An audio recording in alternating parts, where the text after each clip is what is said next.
I don't know what we're still doing here.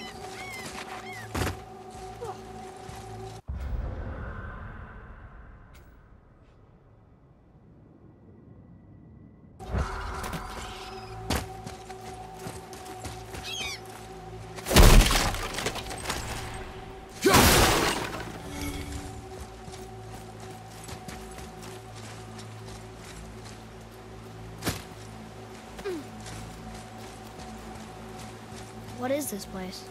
Could it be? The 8 Thrones. Stop being coy-head. Do you know this place or not?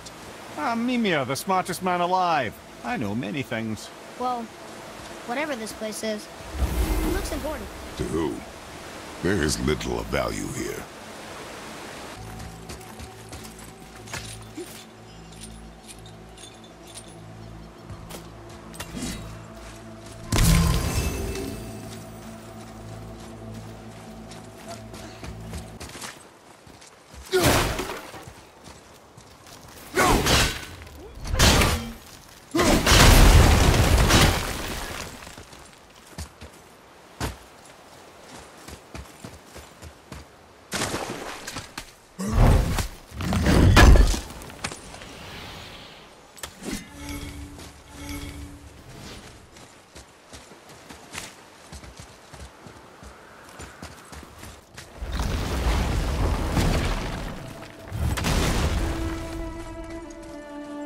This is it, right?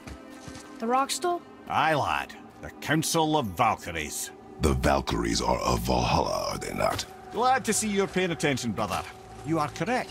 Valhalla, the great hall of the Einherjar, is their home within Asgard. But while there, they are subject to the scrutiny of the All-Father himself. And relations between the Valkyries and Odin were tense during my tenure as his advisor. Why? Well, that's an even longer story, lad. For now, why don't we look around for some clues?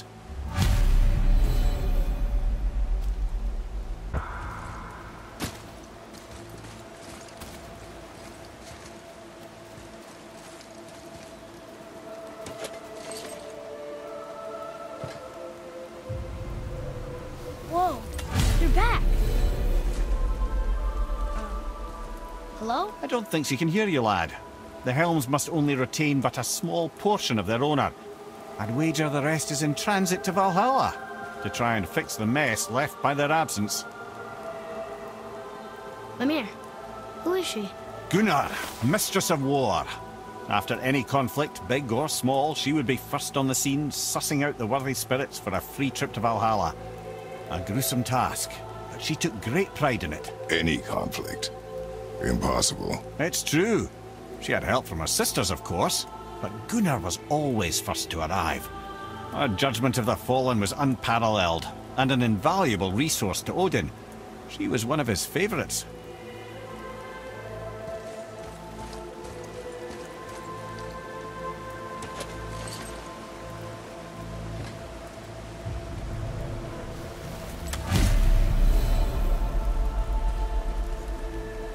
Ah, Gondul. Beautiful Gondul. And? Huh? That's it? Beautiful Gondul? No story or anything? Oh, sorry, lad. The sight of Gondul always took my breath away. Gondul had a silver tongue, a sharp wit, and struck a figure so stunning it literally drove men insane. Odin forbid her from setting foot in Midgard after a time, as insanity is not a welcome trait in Valhalla.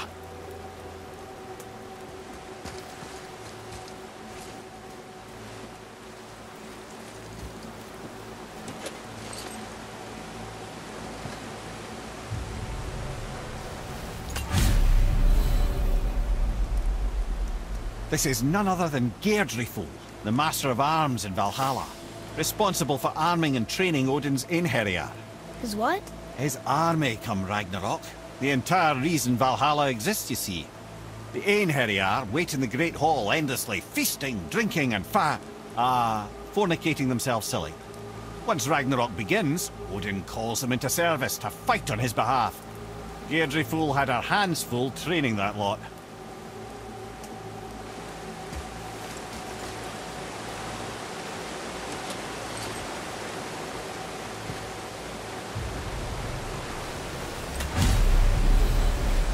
This, my friends, is Kara. Now, Valkyries are volatile by nature, but Kara, the lass's wild storm personified. A wild storm. Aye, calm and collected. Then the air would shift and the fury of her storm would unleash. It was beautiful in a way, assuming you could find proper shelter. Her tears would cleanse the blood-soaked battlefields.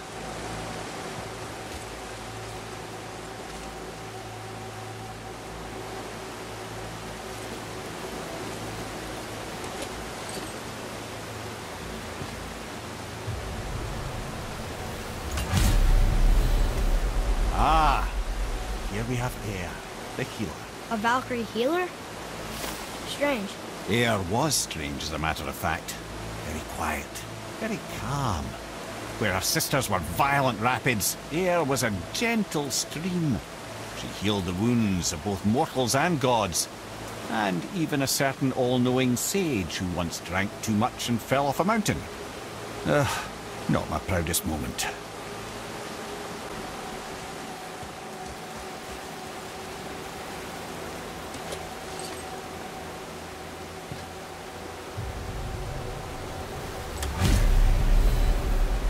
Well, Hilda, mistress of battle. She and Odin got on quite well, actually. Her and the other Valkyries, not so much.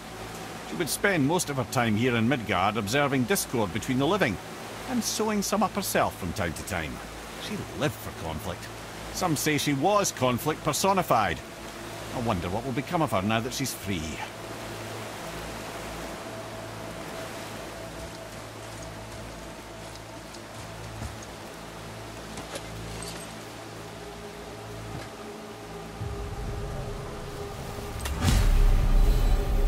Sigrun, once the daughter of a powerful chieftain. She fell defending him during a Reaver attack. Sigrun was escorted to Valhalla, where she chose to devote her afterlife to the pursuit of knowledge above all else. Quite unusual behaviour amongst the constant drinking and feasting of her fellow Valhallian denizens. How'd she end up a Valkyrie? Odin. He saw a kindred spirit in Sigrun's single-minded pursuit of knowledge. He appointed her as the Valkyrie's resident historian.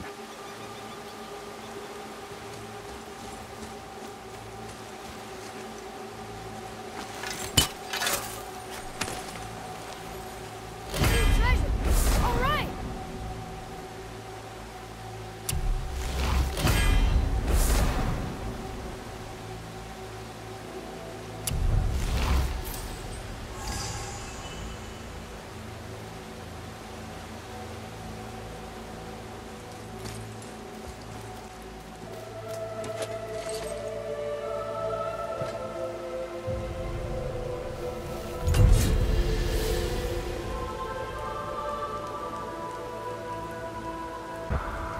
This is Rota, a chooser of the slain. I thought all the Valkyrie did that. Not exactly, lad. Although that is what they're most famous for, and by far their greatest responsibility. You've seen what happens to the dead without the judgment of the Valkyries. Hellwalkers. That's right. Rota, Gunnar, Skuld. Without them to clean up the aftermath of battle, hell overflows with souls meant for Valhalla. A sorry state of affairs. Rota must be beside herself.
Thank you, friends. You have saved the Valkyries. Sigrun, how did this happen? Mimir, is that you? You have been freed, but... Freedom comes at a price, milady. You speak truly. Countless winters we served the All-Father. But only through his union to the Queen did we ever taste some measure of freedom. But aren't you the queen? There has only been one queen of the Valkyries, the goddess Freya. When Odin severed her wings, I served in her absence, but it wasn't enough for the All-Father. He used an archaic piece of magic, corrupting my sisters. I tried to contain the damage by imprisoning them in places where they could cause no harm, but soon I lost myself as well. Sigrun, I'm sorry for being so worthless. I could have done something, or tried at the very least. What will you do now? I must reunite with my sisters. Together we can restore balance to the realms. You have the eternal blessings of the Valkyries.